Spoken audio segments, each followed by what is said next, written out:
السلام علیکم۔ آج کی کہانی ہے دہلیز کے دودھ۔ میرا کزن حامد ہمارے گھر رہا کرتا تھا کیونکہ والدین اس کے فوت ہو چکے تھے اور ابو کے سوا اب کوئی اس کا اور وارث نہ رہا تھا۔ ان دنوں حامد کی عمر 14 برس ہوگی جب اس کے والدین کے بعد دیگر وفات پا گئے۔ وہ اپنے گھر میں اکیلا رہ گیا، تبھی ابو جان اسے اپنے ساتھ لے آئے۔ حامد ایک سلجھا ہوا اور بہت خوش طبع بچہ تھا۔ والدین کی وفات کا بھی اثر تھا، وہ گھنٹوں چپ رہتا، کسی سے بات نہ کرتا تھا۔ صورت شکل لاکھوں میں ایک تھی، مگر اب احساس محرومی نے چہرے پر مایوسی کی ایک گہری چھاپ ڈال دی تھی کہ وہ دیکھتے ہی لگتا تھا کہ یہ بیچارہ یتیم ہے۔ میری والدہ یتیموں پر ترس کھاتی تھیں۔ حامد پھر ان کے دیور کا بیٹا تھا۔ وہ اس بات کا خیال کرتی تھیں، پیار بھی ایک ماں جیسا دیتی تھیں تاکہ اس کو والدین کی کمی محسوس نہ ہو۔ حامد مجھ سے 6 برس چھوٹا تھا، لہٰذا باجی کہتا تھا۔ میں اس کی ذہنی کیفیت سمجھتی تھی، پیار اور نرمی سے پیش آتی اور بہت خیال رکھتی، جس سے حامد کا اعتماد بحال ہوا۔ وہ جانتا تھا کہ میں اس کی کسی بات کو تشت اذمام نہیں کروں گی اور دکھ سکھ میں کام آتی رہوں گی، اور یہی 2 باتیں ہوتی ہیں جن سے دوستی اور اعتماد قائم رہتا ہے۔ حامد نے میٹرک کر لیا تو والد صاحب نے اس کا کالج میں داخلہ کرانا چاہا، مگر امی جان کا خیال تھا کہ اس کو جلد از جلد اپنے پیروں پر کھڑا ہونا چاہیے۔ اس کے والدین کی کچھ جمع پونجی امی ابو کے پاس بطور امانت محفوظ تھی۔ والد صاحب نے امی سے مشورہ کیا کہ کیوں نہ ان روپیوں سے ہم حامد کو کوئی کاروبار کرا دیں۔ امی بولی، اسی سے پوچھ لو، اگر آگے پڑھنا چاہے تو کالج میں داخلہ کروا دو، ورنہ کاروبار کرا دو، مگر اس میں ایک خطرہ ہے کہ اس کی عمر کم ہے اور کاروبار کا تجربہ بھی نہیں ہے۔ ایسا نہ ہو کہ ساری جمع پونجی جو ہم نے اس کے لیے محفوظ رکھی ہے ڈوب جائے۔ امی کی بات ٹھیک تھی، حامد ابھی کم سن تھا، لہٰذا ابو نے اس کو پڑھنے پر آمادہ کیا اور وہ کالج جانے لگا۔ FA کے بعد اس نے خود آگے پڑھنے سے انکار کر دیا۔ تبھی والد صاحب نے گھر کے پاس ایک دکان لے دی اور اس کے لیے ایک جنرل اسٹور کھول دی۔ حامد کو یہ پرسکون کام اچھا لگا۔ وہ سارا دن اسٹور پر بیٹھا رہتا۔ محلے دار اسے جانتے تھے۔ وہ شریف الطبع ہونے کے ساتھ ساتھ مسکین سا تھا، صبر و تحمل اور بے حد حلیم طبیعت کا حامد۔ پر جب لوگ اس کے پاس سودا لینے آتے اور اس کی انصفات سے بہت متاثر ہوتے، وہ محلے بھر کے سب دکانداروں سے سب سے زیادہ معقول ہو گیا۔ شاپ خوب چلنے لگی۔ جب کسی کی دکانداری کامیاب جا رہی ہو اور دکان بھی کمال کی چل رہی ہو تو گلا تو بھرے گا ہی نا۔ دیکھتے ہی دیکھتے میرا یتیم سا کزن حامد ہزاروں کمانے لگا اور کمسن سیٹ بن گیا۔ اس کی کامیابی اور ترقی پر امی ابو بہت خوش تھے، کیونکہ حامد نے ساتھ والی دکان بھی لے کر اپنا جنرل اسٹور بڑا کر لیا تھا۔ حامد میں ایک خاص بات یہ تھی کہ اگر گرمی ہو یا سردی، بارش ہو یا آندھی ہو، کبھی دکان نہیں بند رکھتا تھا۔ صبح منہ اندھیرے اٹھ جاتا اور پہلے جا کر شاپ پر صفائی کرتا۔ یہ کام اس نے عرصہ تک خود اپنے ہاتھوں سے سر انجام دیا۔ رات کو بھی وہ سب سے آخر میں اسٹور بند کرتا تھا۔ کفایت شعار اتنا تھا کہ یہ مدت تک اس نے کوئی ملازم نہ رکھا، اور ایک چھوٹا سا لڑکا جو محلے میں رہتا تھا، اس کی ماں بیوہ تھی۔ پس یہ یتیم لڑکا صبح اسکول جاتا اور دوپہر سے رات تک حامد کے ساتھ دکان پر ہوتا۔ گھر سے کھانا لاتا، برتن پہنچاتا، چائے وغیرہ کے علاوہ وہ دکان کی صفائی بھی کر دیتا تھا، جس کے بدلے اس کی بیوہ ماں کو سلیم کی تنخواہ کے علاوہ مہینے بھر کا راشن بھی مفت ملتا تھا۔ ایسی ہی کچھ اور نیکیاں بھی میرا کزن کرتا رہتا، جن کی وجہ سے اللہ نے اس کی دکان میں برکت ڈال دی اور وہ اب ابو کی سپورٹ کرنے لگا۔ ابو کا خیال تھا کہ میری چھوٹی بہن شیلا سے اس کو شادی کر دیں گے، جو ابھی 7ویں میں پڑھ رہی تھی، اس لیے وہ حامد کی کمائی ضائع نہ ہونے دیتے تھے اور اس کو کہتے تھے کہ دکان میں نیا مال ڈالتے رہو اور جو رقم منافع کے طور پر بچے اس کو بینک میں جمع کروا دیا کرو۔ جو دکان دن دگنی رات چوگنی ترقی کر رہی تھی، شاید اس کو کسی کی نظر لگ گئی۔ ایک دن دوپہر کا سماں تھا، گرمی بہت زیادہ تھی۔ ایک لڑکی اکیلی اس کی دکان پر آئی۔ اتفاق کی حامد اس وقت کرسی پر بیٹھے بیٹھے سو گیا تھا۔ لڑکی نے کاؤنٹر کو کھٹکایا۔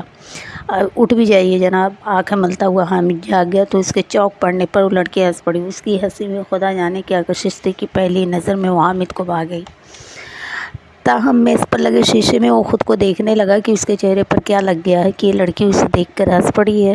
تبھی بوکھلاہٹ میں حامد کے منہ سے نکلا، باجی آپ کو کیا چاہیے؟ میرا نام باجی نہیں نیلوفر ہے، آپ مجھ کو نیلو کہہ سکتے ہیں، اور ذرا اپنا نام تو بتائیے۔ میرا نام بورڈ کے اوپر لکھا ہے، حامد جنرل اسٹور۔ ٹھیک ہے، مجھے جواب مل گیا۔ براہ کرم اب ذرا مجھ کو یہ اشیاء دے دیجیے۔ اس نے ایک کاغذ آگے رکھا جس پر مطلوبہ چیزوں کے نام درج تھے۔ حامد نے وہ تمام چیزیں کاؤنٹر پر رکھیں اور بل بنا دیا۔ شکریہ، لڑکی بولی، آئندہ آپ سے ہی چیزیں خریدا کروں گی کیونکہ آپ بڑے مہربان ہیں۔ آپ نے بل میں کچھ رعایت بھی کی ہے۔ حامد نے غور سے بل کو دوبارہ دیکھا۔ دراصل نیت کی وجہ سے اتفاقاً اس نے ایک کریم اور ایک نیل پالش کے نام درج نہیں کیے تھے۔ وہ پہلی بار بھولا تھا، مگر یہ بھول اس کے اور نیلو کے درمیان گہرے رابطے کا سبب بن گئی۔ اب نیلو اکثر آتی ہے اور اسٹور سے مختلف اشیاء خرید کر لے جاتی ہے خریداری کے دوران، جبکہ دکان پر کوئی دوسرا گاہک نہ ہوتا وہ دو چار باتیں کر لیتی۔ مثلا میں BA کی طالبہ ہوں، ابھی پڑھ رہی ہوں، لیکن میری ماں کو میری شادی کی بڑی فکر ہے، حالانکہ میں ابھی شادی نہیں کرنا چاہتی۔ پھر سوال کرتی، حامد ذرا یہ بتاؤ کہ ان ماؤں کی بیٹیوں کی شادی کی اس قدر جلدی کیوں ہوتی ہے؟ نیلو، مجھ کو علم نہیں، کیا بتاؤں، میری ماں تو ان دنوں فوت ہو گئی تھیں جب میں 6ٹھی کلاس میں تھا۔ بھلا ایسی باتوں کا مجھ کو کیا پتہ؟ اس کا مطلب یہ ہے کہ تمہاری شادی کی فکر کرنے والا کوئی بھی نہیں ہے؟ ایسا ہی سمجھو، بس اسی قسم کی باتیں ہوتی جس سے اس لڑکی نے حامد کو یہ باور کرا دیا کہ وہ ابھی غیر شادی شدہ ہے۔ وہ کہتی تھی، میں اپنی پسند کی شادی کرنے کی قائل ہوں۔ یہ بالکل صحیح رواج نہیں ہے کہ جس آدمی کے ساتھ آپ نے زندگی گزارنی ہو اس کو کوئی اور پسند کرے۔ کیا آپ وہ لباس پہننا پسند کریں گے جو آپ کو پسند نہ ہو، یا وہ جو دوسرے آپ کے لیے پسند کریں؟ ظاہر ہے آپ کو وہی لباس اچھا لگے گا جو خود آپ نے اپنے لیے پسند کیا۔ یہ تو لباس کا معاملہ، پھر آدمی کسی ایسے شخص کے ساتھ زندگی بھر کیوں کر رہ سکتا ہے جو کسی اور نے پسند کر کے دیا ہو؟ وہ یہ باتیں کر کے میرے کزن کو یقین دلانے میں کامیاب ہو گئی کہ حامد کو پسند کرتی ہے اور اس سے شادی کرنا چاہتی ہے۔ ان دنوں حامد کھویا کھویا رہنے لگا۔ صاف ظاہر تھا کہ اس کا دھیان کسی اور طرف ہے۔ میں نے کئی بار پوچھا، سچ بتاؤ حامد، کیا بات ہے؟ اگر کوئی لڑکی پسند آ گئی ہے تو کوئی مسئلہ نہیں ہے، میں امی ابو سے بات کر لوں گی۔ تم اپنی پسند کی لڑکی سے ہی شادی کرنا، کیونکہ زندگی بار بار نہیں ملتی۔ جب میں اس طرح کی باتیں کی، حامد کو اپنے شیشے میں اتار لیا، تب اس نے مجھ کو نیلوفر کے بارے میں بتایا کہ وہ اسے پسند کرنے لگا ہے۔ وہ ہفتے میں 2 بار دکان پر ضرور آتی تھی۔ جب وہ نہ آتی تو حامد پریشان ہو جاتا۔ اسے لگتا تھا جیسے کوئی اس کی بہت قیمتی چیز کھو گئی ہو۔ یوں ہی سلسلہ چلتا رہا۔ ایک دن اس نے حامد کو گھر بلایا، بہت ضد کی، تم کو آنا ہوگا۔ وہ مجبوراً گیا۔ نیلو کی والدہ سے ملاقات کی، اس کی 2 سہیلیاں بھی آئی ہوئی تھیں۔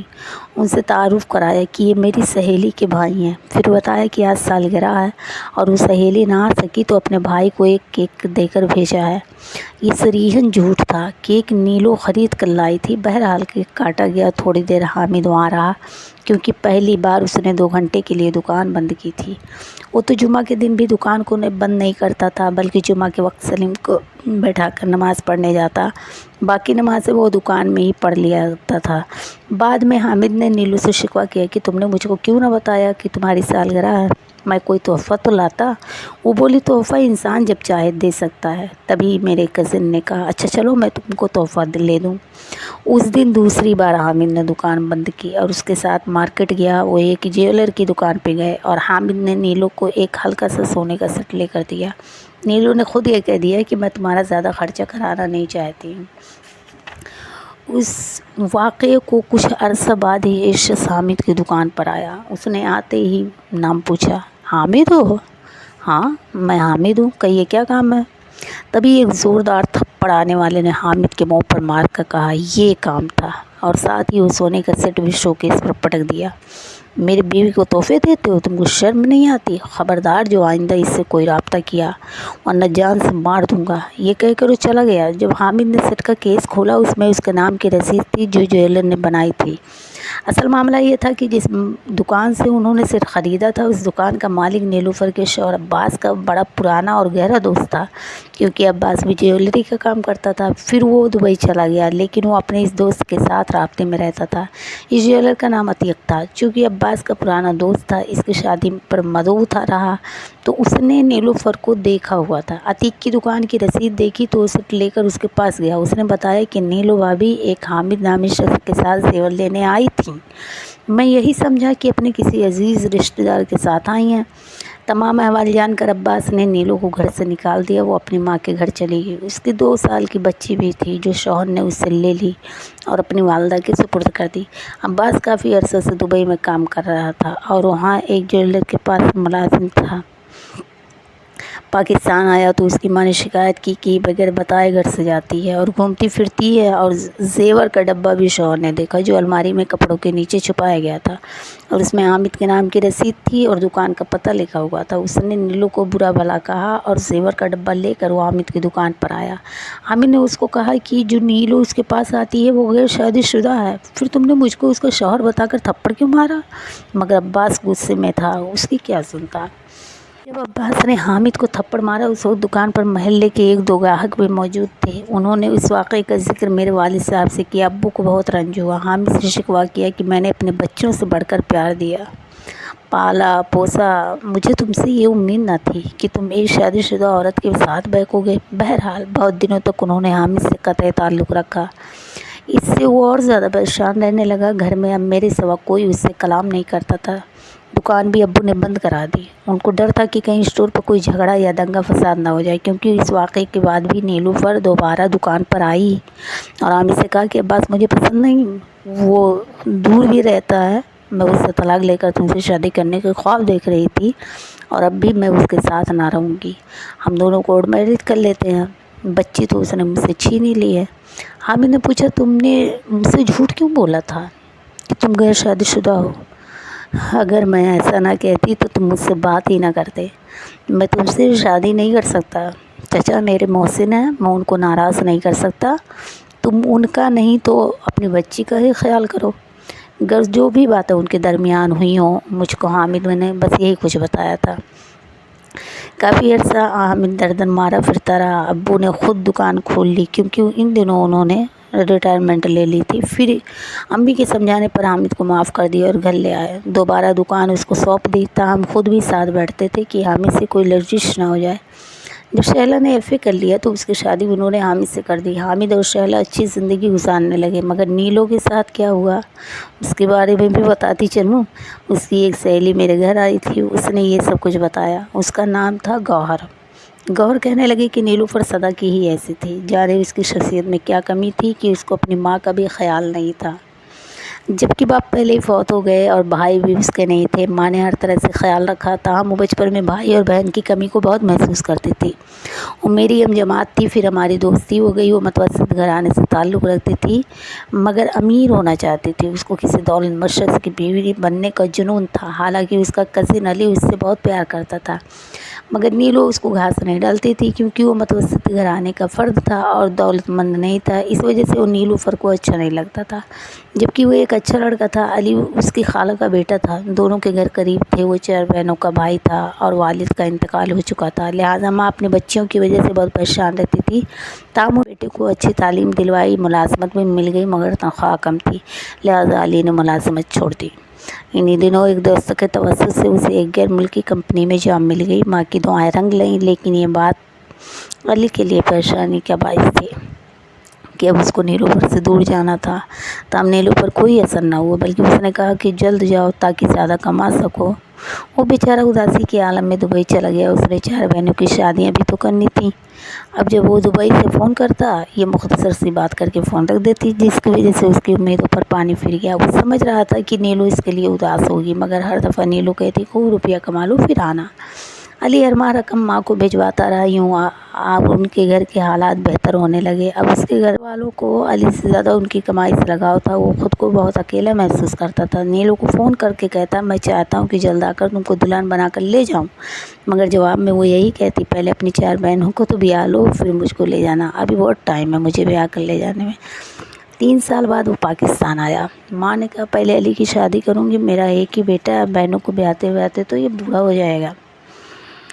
نیلوفر نے بھی سوچا کہ علی اب دبئی میں اچھا کما رہا، بس اس نے انکار نہ کیا اور دونوں کی شادی ہو گئی۔ وہ شادی کے بعد دبئی چلی گئی۔ علی کی شادی سے پہلے ایک لڑکی سمرا سے دوستی تھی، کیونکہ دونوں ایک ہی کمپنی میں کام کرتے تھے اور ان کے خیالات آپس میں ملتے تھے کہ دونوں ہی اپنے وطن سے پیار کرتے تھے، لیکن یہ دونوں صرف اچھے دوست تھے۔ شادی سے قبل علی اپنی ایک دوست عباس کے پاس رہتا تھا، لیکن شادی کے بعد الگ گھر لے لیا۔ تاہم کبھی کبھی عباس کا علی کے پاس آنا ہوتا تھا۔ زندگی سکون سے گزر رہی تھی۔ اچانک ایک دن سمرا کا فون آیا۔ علی سے بات کی تو نیلوفر کو شک ہو گیا کہ یہ کوئی گرل فرینڈ ہے۔ اس نے شوہر سے بات پوچھ سکی۔ علی نے بتایا کہ میری دوستی سمرا سے ضرور ہے مگر غلط رنگ میں نہیں ہے، لہٰذا تم بھی اسے غلط رنگ نہ دو۔ وقتی طور پر نیلو خاموش ہو گئی، مگر اس کے دل میں شک بیٹھ گیا۔ اپنے انہی دنوں اس کے شوہر کو دبئی سے باہر کسی ملک جانا پڑا۔ اس کی غیر موجودگی میں ایک دن عباس آیا تو نیلو نے سمرا کے فون کا والا قصہ اسے بتایا اور اپنے شک کا اظہار اس کے دوست سے کیا۔ نیلو وہ خوبصورت تھی، عباس کے دل میں کھوٹ آ گیا۔ اس نے جھوٹی سچی باتیں لگا کر نیلو کو اس کے شوہر سے بدظن کر دیا اور کہا کہ ایک روز علی تم کو طلاق دے کر سمرا سے شادی کر لے گا، اب بھی اسی کے ساتھ گیا ہوا ہے، بہتر ہے کہ تم اس سے طلاق لے لو، اگر وہ طلاق دے دے اور تم کو کچھ نہ سوجھے تب میرے پاس آ جانا، میں تم کو سہارا دوں گا۔ جب علی دورے سے واپس آیا، بیوی نے طلاق کی رٹ لگا دی۔